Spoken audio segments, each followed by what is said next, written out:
Islamabad high court की जानिब से शेख रशीद की गिरफ्तारी पर तौहीन अदालत की दरखास्त समाअत के लिए मुकर्रर कर दी गई है। जस्टिस तारिक महबूब जहांगीरी कल समाअत करेंगे। मजीद बात करते हैं डॉन न्यूज़ के नुमाइंदे उमर मेहताब से। उमर, बताइएगा दरखास्त में शेख रशीद की जानिब से क्या मौक़िफ़ इख्तियार किया गया था?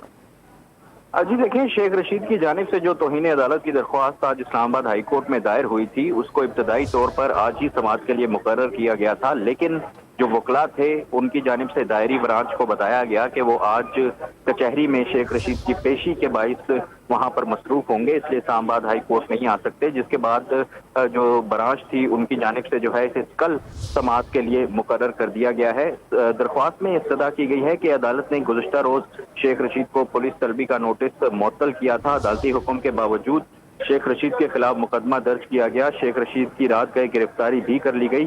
SHO थाना अपारा के खिलाफ तौहीन अदालत की कार्रवाई की जाए। जी बहुत शुक्रिया उमर बर्नी, हमें तफसीलात फराहम कर रहे थे।